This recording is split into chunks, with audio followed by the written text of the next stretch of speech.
Es día de aprender algo más y hacer una buena reflexión para ser mejores en la vida.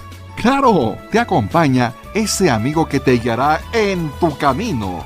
Él es el Padre José de Jesús Aguilar Valdés, la voz amable de la radio. Esto es En tu Camino.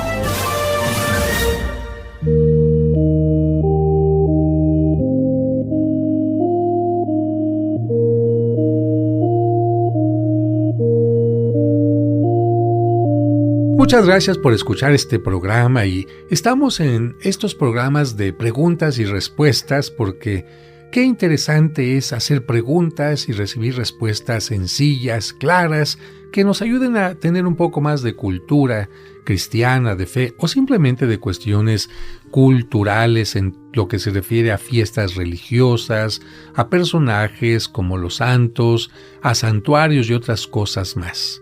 En la última ocasión estuvimos hablando de la Virgen de Fátima y al término hablamos brevemente sobre los famosos secretos de Fátima y yo te mencionaba que en primer lugar no son secretos sino son mensajes. La Virgen le dijo a Santa Lucía y a los demás pastorcitos que tendría la Iglesia un tiempo de persecuciones, un tiempo en que incluso algunos sacerdotes y el mismo Papa sufrirían atentados, pero que después de este tiempo la Iglesia se mantendría más purificada y más fuerte. Le pedimos a Dios que esto concluya pronto porque ciertamente en estos últimos años la Iglesia ha pasado por momentos sumamente difíciles, pero esperamos que, como lo dijo la Virgen de Fátima, después de este tiempo de purificación, la Iglesia pueda realizar su trabajo de una mejor manera. Pero en esto quiero poner mucha atención porque en Internet y antes del Internet, fíjate que había personas que repartían en las casas un famoso secreto de Fátima, así lo decía. Y este secreto de Fátima hablaba de que el mundo estaría a punto de destruirse. Y este secreto falso, repito, de Fátima, decía que el mundo se llenaría de obscuridad durante 3 o más días, que en ese momento ninguna luz iluminaría, ni de lámpara, ni de foco, ni luz eléctrica. La única luz que podría iluminar sería la del cirio pascual. Y por lo tanto, todos deberían tener en su casa un cirio pascual, porque de lo contrario quedarían en completa oscuridad.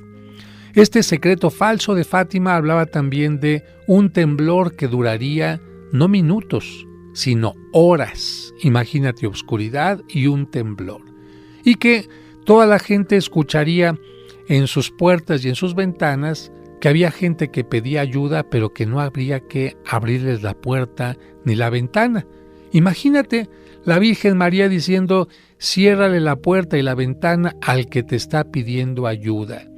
Imagínate en un tiempo de temblor y de oscuridad, tú cierra la puerta y la ventana y ten un corazón totalmente con falta de misericordia. Bueno, esto es absurdo, precisamente por eso es un mensaje falso. Y este falso mensaje también dice que solamente los que tuvieran el cirio encendido y estuvieran rezando el rosario se salvarían. Es decir, aquí la Virgen no dice se va a salvar la gente de un corazón bueno, los misericordiosos, los que han cumplido con ayudar a la comunidad, los que han sido buenos esposos. No, aquí el único camino para salvarse parecería mágico: un cirio y el rosario. Esto contradice totalmente el Evangelio, porque Cristo nos ha dicho que para salvarse no necesitamos de velas o rosarios. Pueden ser buenos, una vela que represente la fe, un rosario que nos ayuda a hacer oración, pero Jesucristo nos ha dicho que la salvación tiene que ver más bien con nuestro compromiso, con el amor al prójimo, con el respeto a las normas, con la vivencia de los valores evangélicos, etc. Así que ten mucho cuidado, porque este correo que anda por el Internet, cuando la gente lo escucha o lo ve, pues inmediatamente se llena de temor y empieza a pensar que ya se está acabando el mundo, y si luego la gente une esto a las falsas profecías de los mayas y a quién sabe cuántas cosas, pues se llena de miedo. Y un creyente no puede ser una persona que viva con miedo, sino más bien con convencimiento de que, como Cristo dijo, nadie sabe ni el día ni la hora, y por eso tenemos que estar viviendo cada día como si fuera el único y el último de nuestra vida. La siguiente pregunta es: ¿son ciertos los mensajes apocalípticos de la Virgen María? Bueno, la palabra apocalipsis en realidad significa revelaciones, y son revelaciones que Dios hace al apóstol San Juan y también a nosotros, pero mucha gente confunde la palabra apocalíptico como algo que tiene que ver con el final del mundo. Por eso hacemos esta aclaración. El Evangelio presenta a la Virgen María como una mujer de fe, esperanza y alegría, aún en los momentos difíciles, como por ejemplo cuando tuvieron que huir a Egipto, cuando tuvo que dar a luz en un humilde pesebre. Ella se mantuvo siempre llena de esas virtudes y dones, fe, esperanza y alegría. Por lo que las visiones o apariciones de la Virgen en los distintos lugares son signos amorosos que han suscitado una gran fe y un acercamiento a Dios, y es por eso que su veneración ha sido aceptada por la Iglesia Católica, al grado de que se han incluido celebraciones importantes, como por ejemplo en el año, ¿verdad?, como por ejemplo la fiesta del Rosario, la fiesta del Carmen, etc. Y también se han autorizado construcciones en homenaje a la Virgen María e incluso algunos supuestos lugares de aparición como Fátima, Lourdes, etc. Sin embargo, algunas de estas supuestas apariciones, en especial la de Fátima, han sido envueltas por una gran cantidad de fantasía, mezclando lo mucho de bueno que tienen con un mundo de fanatismo que propicia el miedo y la angustia en lugar de la esperanza. Es una mezcla para nada correcta. En algunos mensajes se pretende decir que la Virgen conoce el día del fin del mundo, pero esto es imposible porque Cristo, ya lo he dicho, afirmó que solo Dios Padre conoce ese momento. Y si quieres la cita, te la digo. Esto lo dice Cristo en el Evangelio de San Mateo, en el capítulo 24, versículo del 29 al 31, y después también el versículo 36. Te repito, Mateo 24, versículos 29 al 31 y luego el 36. Cristo dice: nadie conoce el día ni la hora, ni siquiera Jesucristo, solamente Dios Padre. Además, Jesucristo predicó que en aquellos momentos difíciles, cuando parece que todo se está acabando, no se tendría que tener miedo, sino más bien esperanza, porque en todo caso que fuera el fin del mundo, no se trataría de la destrucción total, sino más bien del triunfo de Dios y del bien. Por lo que si tú eres una persona de bien, lejos de tenerle miedo a un momento así, tendrías que decir: bueno, si se va a acabar el mundo, yo sé que si he vivido de acuerdo a lo que Dios me pide, pues voy a poder participar de la alegría final. Vamos a la siguiente pregunta. ¿Cuáles son las imágenes de la Virgen María más conocidas en el mundo? Bueno, es una pregunta interesante porque ¿cuántos nombres dedicados a la Virgen? Pues que Juquila, Fátima, Talpa, Los Remedios, la Caridad del Cobre, en fin. ¿Cuáles son las imágenes de la Virgen más conocidas en el mundo? La Virgen de Guadalupe es la número 1 en todo el mundo, no solamente en México. En segundo lugar, la Virgen de Lourdes. Y en tercer lugar, la Virgen de Fátima. Son las vírgenes, es la Virgen María, pero le llamamos vírgenes por sus distintas maneras de representarse. Son las más conocidas, especialmente por el mensaje, por las revelaciones que dieron a conocer. La siguiente pregunta es: ¿cuándo se originó el rosario y cómo se difundió en el mundo? Miren, el rosario nació durante la Edad Media por el amor de los cristianos a la Virgen María. ¿Cómo surgió? Los monjes orientales usaban piedritas para contar el número de sus oraciones. En los conventos medievales, todos los monjes debían rezar los 150 salmos que hay en la Biblia durante el día. Acuérdate que son 150 salmos los que tiene la Biblia. Pero, ¿qué hacían los monjes que no sabían leer? pues se la pasaban a lo mejor distrayendo a los demás, no sabían decir los salmos, y entonces se les puso una actividad semejante, se les pidió que rezaran 150 Padres Nuestros durante el día. Pronto a esos 150 Padres Nuestros se les intercaló el rezo del Ave María. Así cada 10 Padres Nuestros se rezaba un Ave María y posteriormente se cambió la oración al revés. Al principio ya dijimos eran 150 Padres Nuestros y después se añaden 15 Aves Marías. Cada 10 Padres Nuestros un Ave María. Pues bien, esto cambia después de tal manera que ahora el primer cambio es van a ser 150 Aves Marías y cada 10 Aves Marías un Padre Nuestro. Y para no perder la cuenta se utilizó un hilo con cuentas en forma de rosas al que se le dio el nombre de rosario. Pero sobre esto continuamos hablando en un momento.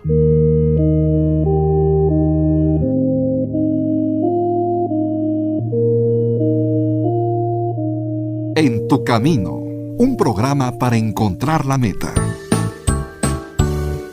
¿Deseas comprar el extracto de agave Mimex? Informe sobre costos y envíos al 55 55 66 77 44 de 9 de la mañana a 7 de la noche todos los días de la semana. Mimex, Mimex, Mimex, aliméntate con Mimex.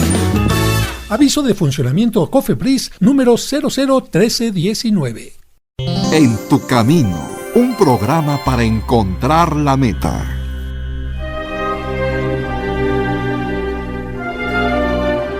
¿Deseas celebrar unas misas gregorianas por tus difuntos en la parroquia de San Cosme y San Damián? Es decir, misas ininterrumpidas durante todo un mes. Pide informes al 55 55 66 77 44 de 9 a 2 y de 5 a 7.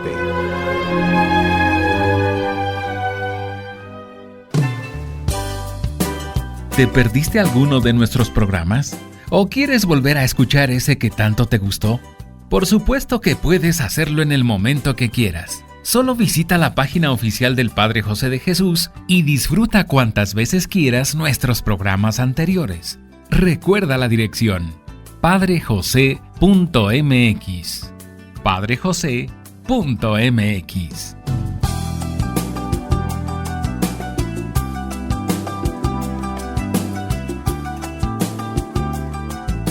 En tu camino, un programa para encontrar la meta.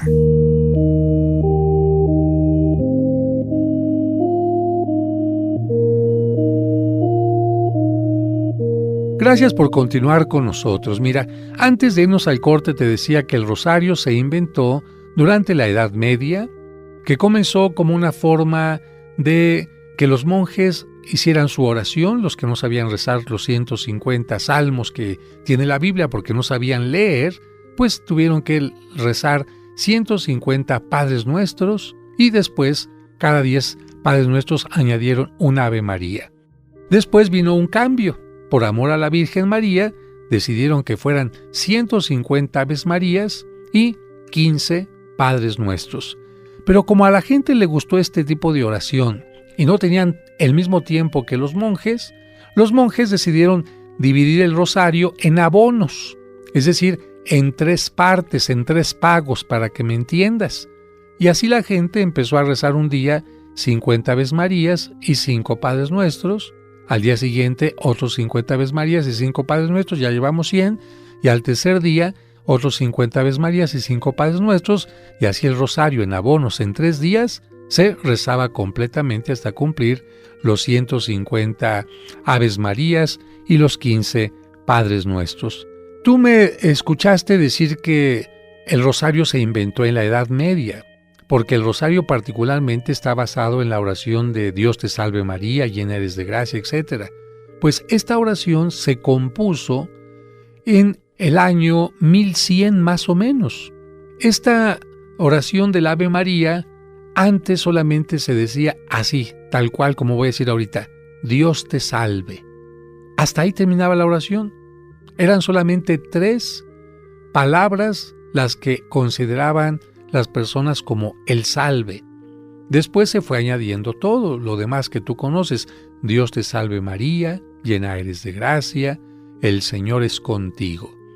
Estas palabras fueron tomadas del momento en que el ángel le dice a María que ella es escogida por Dios para ser la madre de Cristo. Las otras palabras, bendita eres entre las mujeres y bendito es el fruto de tu vientre, son las palabras que Isabel, la prima de la Virgen María, que estaba embarazada y que recibió la visita de la Virgen María, ella, Isabel, le dijo a María como una forma de homenaje. Así que en esta oración nosotros estamos utilizando las palabras del ángel y de Santa Isabel. Repito, Dios te salve María, llena eres de gracia, el Señor está contigo. Esto lo dice el ángel. Bendita eres entre todas las mujeres y bendito es el fruto de tu vientre. Esto lo dice Isabel.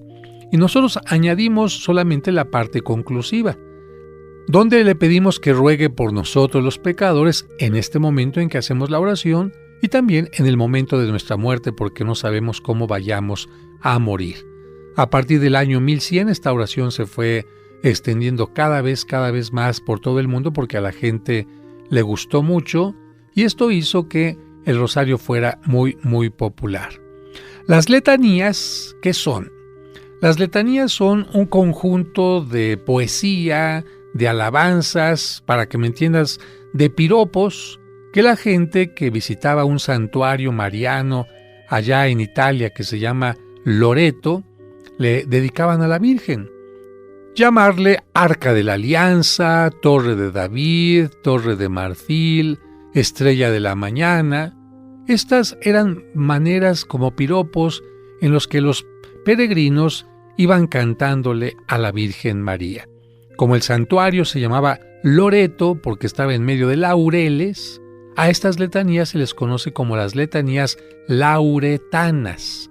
Y estas no formaban parte del rosario inicialmente. Actualmente mucha gente las considera como parte del rosario, aunque tú puedes rezar el rosario sin tener que decir las letanías y el rosario ya está completo. Como ahora se dice, las letanías serían un plus, un extra que tú puedes utilizar o no puedes utilizar de acuerdo a tu propia situación. Todos los papas han recomendado el rezo del rosario y particularmente podemos hablar de algunos de ellos. Te voy a poner, por ejemplo, qué sucedió en 1571. Fíjate que en 1571, el 7 de octubre, iban a enfrentarse los turcos, los musulmanes, contra los cristianos, porque los musulmanes querían invadir Europa y poner como religión el Islam en toda Europa. Los católicos se organizaron para que esto no se hiciera realidad y fueron con sus ejércitos a luchar allá en el Golfo de Lepanto, muy cerca de Grecia, y aunque al principio iban perdiendo los cristianos, en un momento determinado invocaron a la Virgen María, rezaron el rosario y las naves de los cristianos empezaron a tener una fuerza pues inusitada porque el viento les ayudó, sopló sus velas y pudieron vencer al enemigo. Desde entonces, el 7 de octubre, por aquel rosario que se rezó y que permitió que los cristianos pudieran obtener el triunfo, se dedicó a la Virgen del Rosario. Así que ahí está esta explicación sencilla de cómo comenzó el rosario. Algunos papas lo han recomendado especialmente, por ejemplo, el Papa Pío X fue el que fijó la fecha del rosario para el día 7 de octubre, y también podemos decir que el Papa Juan Pablo II tuvo un gran amor por el rosario, tanto que él le añadió 50 Aves Marías más y 5 Padres Nuestros. Ahora un rosario completo es de 200 Aves Marías y 200 Padres Nuestros. Lo que hizo el Papa Juan Pablo II fue añadir 5 nuevos misterios que se rezan los jueves. Y a estos misterios se les llama misterio de la luz o luminosos. ¿Qué es un misterio en la Biblia? Un misterio es una parte de la vida de Jesucristo que nos ayuda a entender que Dios nos ama o que nos da alguna enseñanza especial. Los misterios pueden ser llamados gozosos, pueden ser llamados dolorosos de acuerdo a lo que representan. Por ejemplo, si hay una gran alegría o una gran tristeza. Y por eso los misterios se rezan siempre con una gran meditación. Los misterios tú los conoces. Por ejemplo, tenemos el momento en que el ángel le anuncia a la Virgen María que va a ser madre de Cristo, el momento del nacimiento de Cristo, el momento de la presentación al templo, y así podemos recordar también momentos dolorosos cuando Cristo está siendo martirizado, cuando muere en la cruz, o misterios de gran alegría como cuando resucita o cuando la Virgen María es llevada a los cielos. Y los últimos misterios que el Papa ha puesto tienen que ver con alguna enseñanza en donde Cristo nos enseña no solamente su amor, sino también la luz de su sabiduría, como por ejemplo las bodas de Caná. Yo te invito a que, si nunca has rezado el rosario, pues hagas el intento de empezar a rezar simplemente los Padres Nuestros y las Aves Marías, sin letanía, sin decir siquiera cuáles son los misterios y simplemente con mucho gusto. ¿Cuáles son los santuarios de la Virgen María más conocidas en México? La Basílica de Guadalupe en la Ciudad de México, el Santuario de la Virgen de los Remedios en el Estado de México, muy cerca de Ciudad Satélite, el Santuario de Nuestra Madre Santísima de la Luz en Guanajuato, la Basílica de San Juan de los Lagos, el Santuario de Zapopan y el Santuario de Talpa en Jalisco, la Basílica de la Virgen de la Salud en Pátzcuaro, Michoacán, muy bonita, construida por Vasco de Quiroga, el Santuario de la Virgen del Roble en Monterrey, que es un santuario maravilloso, parece que estuvieras en Roma al meterte a esta basílica, es increíble y mucha gente que va a Monterrey ni siquiera la conoce. El Santuario de Juquila y la Catedral de la Virgen de la Soledad en Oaxaca. Oaxaca tiene estos dos santuarios muy queridos por la gente. El Santuario de la Virgen de Quilá en Sinaloa, el Santuario de Nuestra Señora del Pueblito en Querétaro, el Santuario del Carmen y de la Virgen del Rosario en Puebla, el Santuario de la Virgen de Cupilco en Tabasco, el de la Virgen de Ocotlán en Tlaxcala. Por cierto, este es un santuario maravilloso con una cubierta en yesería y con azulejos increíbles. Ahí en Tlaxcala se le llama Virgen de Ocotlán porque pues la Virgen se encontró adentro de un ocote. Recuerda que a los santuarios o a las advocaciones de la Virgen se les puede llamar de acuerdo al lugar donde pasaron las cosas, como por ejemplo en Juquila o San Juan de los Lagos, pero también se les puede llamar por el lugar donde se encontraron. Si yo te digo que la Virgen de Ocotlán en Tlaxcala se encontró en un ocote, ¿dónde crees que hayan encontrado a la Virgen del Roble que está en Monterrey? Es una imagen pequeñita y pues la encontraron adentro de un roble. ¿Por qué las vírgenes eran encontradas en árboles? Porque pues alguna gente las escondía para protegerlas de algún enemigo, de alguna gente no católica que quisiera hacerles daño para destruirlas, y después, con el paso del tiempo, alguien las descubría. Lo mismo sucedió con la Virgen de los Remedios. ¿Por qué la Virgen de los Remedios tiene un maguey abajo? ¿Por qué es patrona del tequila? No.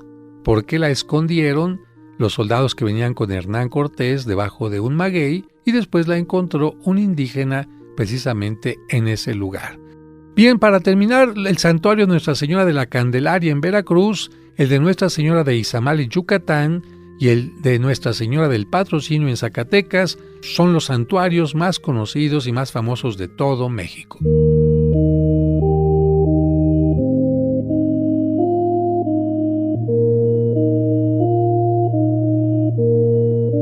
Y recuerda que tú nunca estás sola o solo porque, de una u otra manera, Dios siempre se hace presente en tu camino. ¿Quieres comunicarte con el Padre José? Escríbele a padrejosedejesus@hotmail.com. padrejosedejesus@hotmail.com. Esperamos tus sugerencias y comentarios. En tu camino, un programa para encontrar la meta.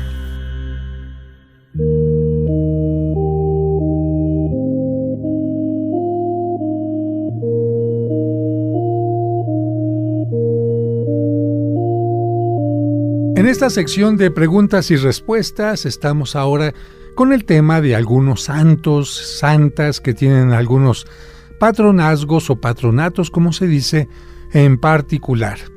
Y la pregunta siguiente es muy interesante. ¿Quién es el santo a quien se le invoca para dos cosas en particular? Fíjate, para proteger el embarazo o para embarazarse. Ese es el primer punto, pero el siguiente más interesante es para acallar los chismes. Y fíjate que este santo, por ejemplo, es tan querido que en mi parroquia hay más de 3,000 candados que le han ido poniendo y ya bueno, tienen que estar sobre una estructura muy fuerte. ¿Por qué se le pone un candado a este santo? ¿Qué tiene que ver con los embarazos? ¿Quién es? San Ramón Nonato. Ya desde el principio encontramos un nombre medio raro porque nonato, ¿a qué te suena? ¿A que no nació? Y entonces, si un santo no nació, pues ¿cómo se puede hablar de su existencia? Mira, déjame que te explique un poco cada detalle. Él nació en España en 1204, pero su madre tuvo muchos problemas para poder dar a luz. De hecho, la madre murió sin que él naciera, por eso se le llama nonato. Pero cuando estaban velando a la madre, alguien notó que el vientre de la madre se movía, es decir, que había todavía vida en su interior, y entonces lo que hicieron fue hacerle una cesárea al cadáver, y aunque habían pasado ya muchos momentos después de que la madre había muerto, y lo normal es que el hijo también estuviera muerto, sucede que cuando abrieron a la madre, el niño estaba totalmente sano en su interior. Ya esto fue considerado como un milagro en aquella época y precisamente por esto se le considera el patrono del momento del nacimiento, ya que aunque la madre tenga algún problema, pues el niño puede nacer sin ningún obstáculo. Esto hace que en algunas iglesias todas las mujeres que están encinta o que quieren embarazarse vayan, busquen la imagen de San Ramón Nonato y ahí ante la imagen, no porque la imagen sea el santo, sino porque la imagen les recuerda a este hombre que dio un gran testimonio con su vida, que ahorita te voy a comentar más adelante, les permita tener un embarazo. Y yo te puedo decir por lo menos que de varias artistas que conozco que tenían problemas para embarazarse, yo les di la estampita de San Ramón Nonato para que comenzaran a hacer oración y mira, una hasta cuatrillizos tuvo. Y no te puedo decir sus nombres, pero consta perfectamente que aun cuando había médicos que decían que era imposible casi un embarazo, que sería muy difícil, pues personas que han invocado a San Ramón Nonato han entendido que él puede ayudarnos a tener esta gracia de parte de Dios. Pero, ¿por qué San Ramón Nonato también es patrono para acallar los chismes? Esto tiene que ver con la comunidad de los mercedarios en la que él ingresó. Y quiero hacer una aclaración. No es lo mismo mercedario con D que mercenario. Mercedario es aquel hombre que ingresó a una comunidad de la Virgen de la Merced, de ahí su nombre. ¿Cómo surgió esta comunidad de los mercedarios? Fíjate que allá por el siglo XIII había muchos secuestradores. Oiga, padre, se equivocó, me está diciendo los años 80, el año 2000. No, te digo, en el siglo XIII había una gran cantidad de secuestradores que obraban de esta manera. Ellos tenían barcos, eran sarracenos, la mayoría de ellos musulmanes, y lo que hacían era, así como los piratas, a mitad del mar, en las rutas comerciales, agarraban un barco y tomaban prisioneros a quienes iban viajando en él, no a la tripulación, sino a todos los que iban ahí. Imagínate que ibas tú en un microbús y se sube un asaltante, no se mete con el chofer, pero a los que están ahí les dice, denme todo el dinero. Estos sarracenos no solamente les quitaban las joyas o los baúles con con viandas importantes, con vinos, con piernas de cerdo, como botín, sino que se llevaban también a las personas, especialmente a Argel, que era un lugar donde ellos tenían como su guarida. Y ahí, desde ahí mandaban un escrito, le pedían a la persona que escribiera o a quien supiera hacerlo, un escrito con los de la tripulación para que sus familiares enviaran un rescate. Y mientras enviaban el rescate, pues los pobres prisioneros estaban ahí viviendo malamente. En ocasiones, los prisioneros no tenían ningún familiar o los familiares no tenían dinero. Y entonces, pues los familiares tendrían que ver que el prisionero iba envejeciendo, pasaban años allá en Argel y nunca regresaba a su hogar. Esto hizo que un grupo de personas, inspirados por la Virgen María, entre los que estuvo San Pedro Nolasco, decidieran hacer una organización, una comunidad, para ayudar a rescatar a estos prisioneros. No solamente ayudarles con la oración, sino también con cosas prácticas. Así todos los días hacían oración por los prisioneros, pero también recorrían las calles con una alcancía para obtener de monedita en monedita el pago para ir haciendo varios rescates. Ya están entonces estos sacerdotes llamados mercedarios, por lo de la Virgen de la Merced, que tenían merced, cuidado, digamos cariño por los prisioneros, y llegaban con el rescate. Pero llegaron todavía algo más, y de hecho esto hizo también San Ramón Nonnato.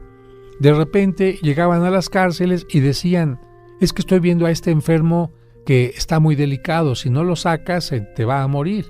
O estoy viendo a este ancianito, hombre, está sufriendo mucho sin que le permitas que tenga la libertad. O estoy viendo a este hombre que su esposa está embarazada y no llega el recurso, déjalo salir. ¿A cambio de qué? Me quedo yo en prenda. Entonces los mercedarios, hablando con los sarracenos, decían: me quedo yo aquí en la cárcel, deja que salga y cuando llegue el rescate por mí, pues entonces ya me deja salir a mí.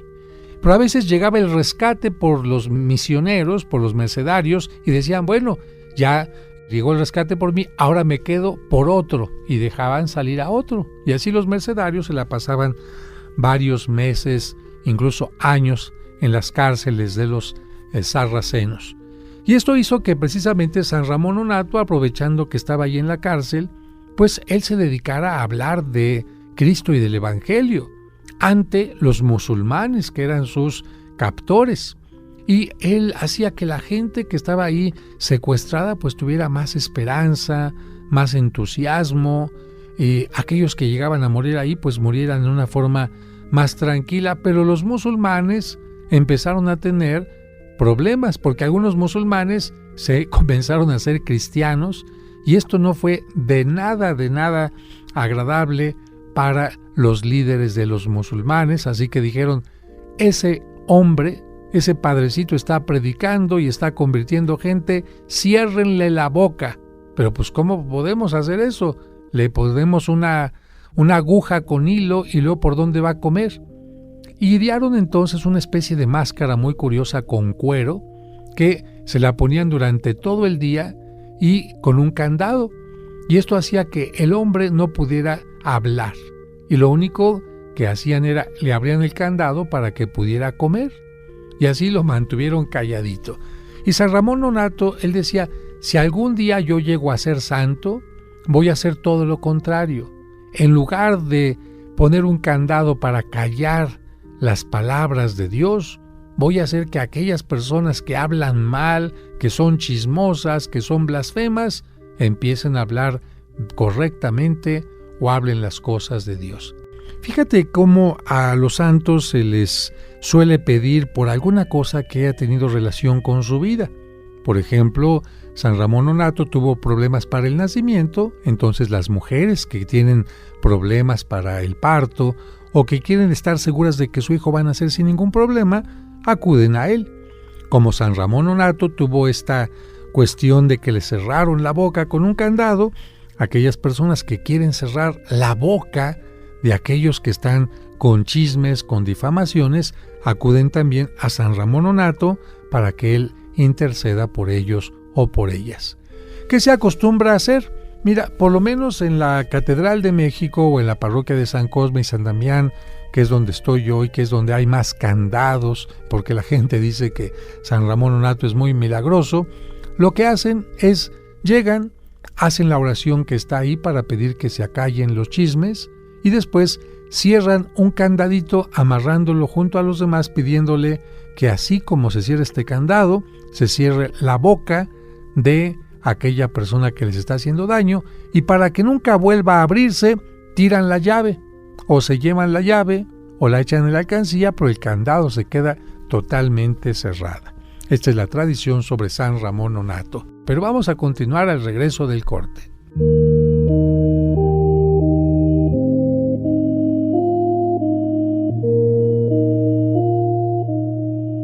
En tu camino, un programa para encontrar la meta. ¿Deseas celebrar unas misas gregorianas por tus difuntos en la parroquia de San Cosme y San Damián? Es decir, misas ininterrumpidas durante todo un mes. Pide informes al 55 55 66 77 44 de 9 a 2 y de 5 a 7. En tu camino, con el Padre José de Jesús Aguilar Valdés, la voz amable de la radio. Camino, un programa para encontrar la meta.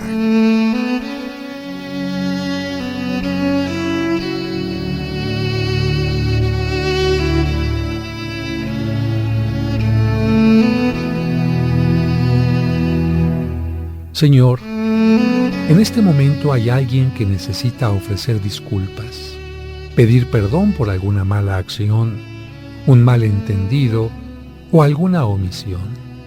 Ayúdale a reconocer con humildad su error y a acercarse sinceramente a la persona ofendida. Ayúdale a comprender que, gracias a la humildad, muchas relaciones se salvan y que, con orgullo, todo lo construido se derrumba. Amén.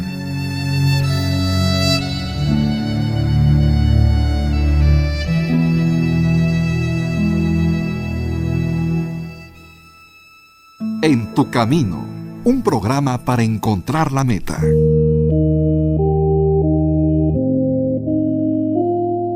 Regresamos con esta pregunta sobre los santos y particularmente ahora sobre San Ramón Nonnato. Él, como te decía, fue mercedario, estuvo mucho tiempo ayudando a los prisioneros, pero más adelante llegó a ser consejero de el Papa y murió dando testimonio de una gran fe. La siguiente pregunta que tenemos es: ¿por qué San Valentín es el patrono o el patrón de los enamorados? Tenemos que decir en primer lugar que el nombre de Valentín significa valiente o valeroso. Él vivió en Italia en el siglo III, es un santo italiano. Fue ordenado sacerdote y posteriormente obispo. ¿En qué tiempo? Ya dijimos, en el siglo III, en un tiempo en que estaban las persecuciones contra los cristianos y el emperador romano castigaba con la pena de muerte a quien profesara seguir a Jesucristo.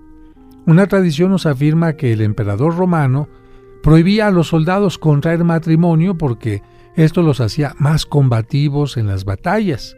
Pero no obstante esta prohibición, San Valentín arriesgó su vida por predicar el Evangelio y realizar en secreto la celebración del matrimonio para los soldados.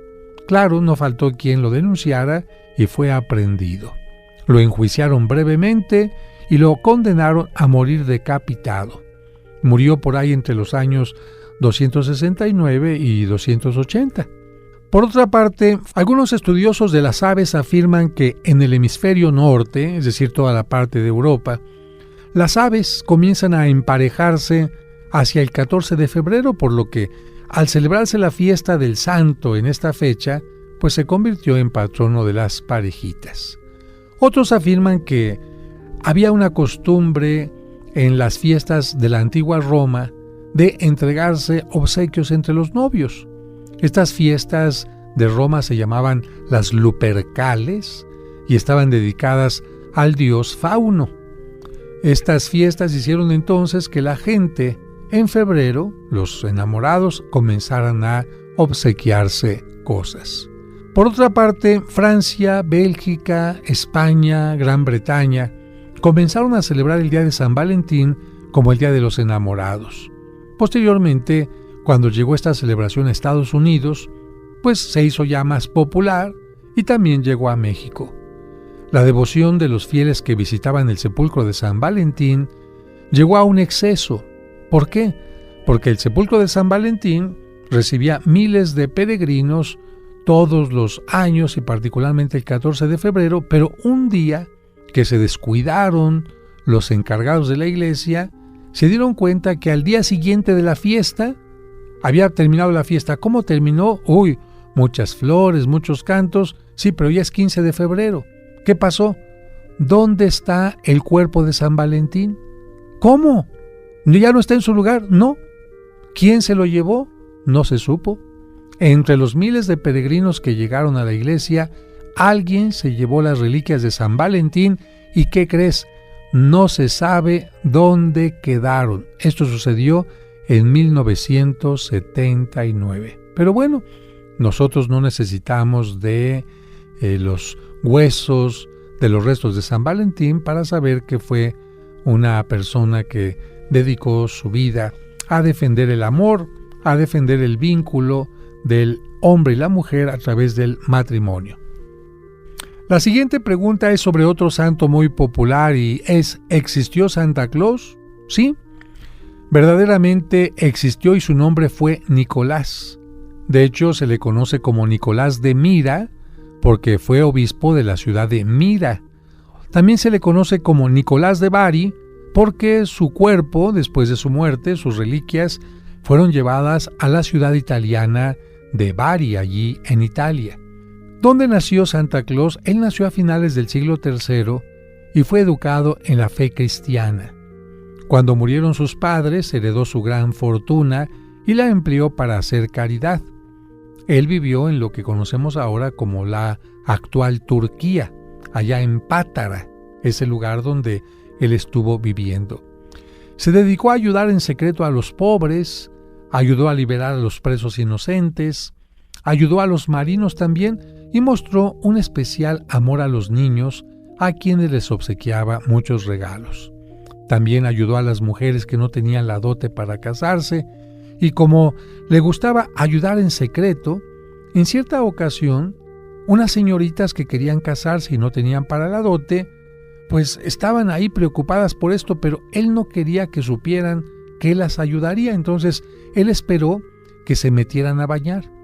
Y cuando estas mujeres dejaron sus medias ahí colocadas junto a la chimenea, él se metió y colocó las monedas en las medias de las mujeres que se estaban secando, que se estaban calentando en la chimenea, y esto hizo que la gente acostumbrara a partir de entonces poner una media para que ahí Santa Claus les dejara alguna ayuda. Cuando murió este santo, fue enterrado en Mira, pero más tarde, cuando los musulmanes se apropiaron de aquella catedral, invadieron la región, los italianos de Bari se robaron su cuerpo y lo trasladaron a la ciudad de Bari en 1806, en donde se veneró hasta 1976. Este santo es patrono de los niños, los presos, los marinos y las jóvenes en edad de casarse. También es patrono de algunos países o ciudades como Rusia, Grecia, Apulia, Sicilia y Lorena en la región de Francia. El nombre de Nicolás se convirtió en otra lengua en Nicolaus o en Klaus. Lamentablemente, una campaña de refrescos de cola desfiguró la figura tradicional del santo, que se representa generalmente delgado, con su sombrero de obispo, y lo convirtió en una persona obesa. La mercadotecnia se encargó de lo demás, y ahora inventan que Santa Claus vive en el Polo Norte, que es muy gordo, y cosas de este tipo. Podemos decir que el espíritu de Santa Claus sigue actuando en el mundo como el espíritu de tantos santos, ocasionando el gran milagro que muchos niños puedan sonreír en las fechas cercanas a la Navidad, al nacimiento de Jesucristo.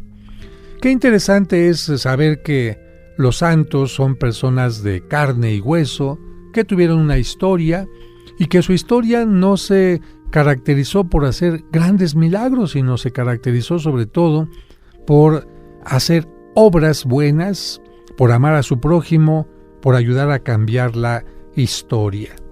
Hay otra imagen que es muy querida por los comerciantes y que está vestida de romano, que está montado sobre un caballo y que está cortando su capa a la mitad.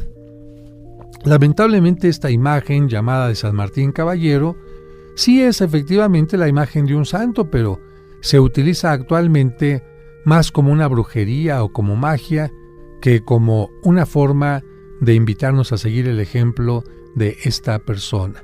Cuando soy invitado a bendecir algún comercio, inmediatamente le pregunto a la gente si realmente es creyente en el catolicismo o cree otro tipo de cosas, porque no falta que hay una gran revoltura en su negocio. Está por una parte la imagen de San Martín Caballero, por otro lado está una pirámide, por otro lado está una corona de ajos, por otro lado está una herradura, y entonces tú le preguntas, a ver, dime cuál es el sentido de la herradura.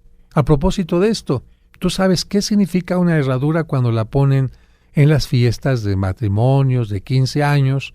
¿O por qué se utilizó la herradura como símbolo de buena suerte, como símbolo de que todo iba a estar bien? Bueno, pues si quieres saber, no te pierdas el siguiente programa, porque vamos a hablar precisamente de la historia de San Martín Caballero y el uso de la herradura.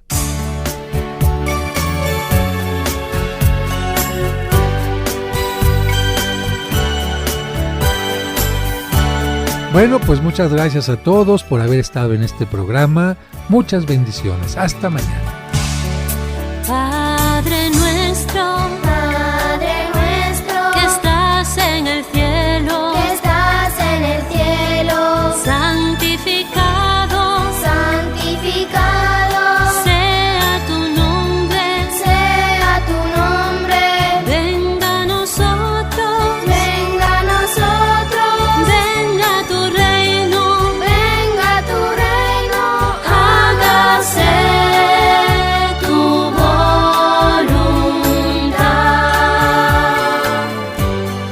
en la tierra como en el cielo.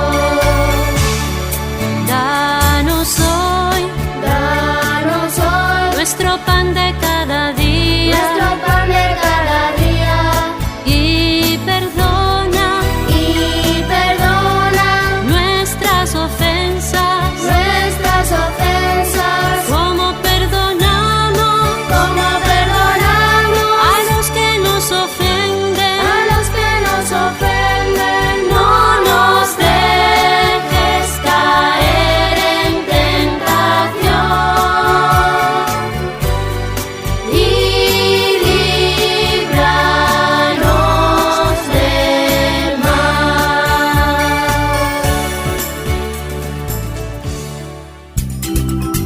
En tu camino, con el Padre José de Jesús Aguilar Valdés, la voz amable de la radio.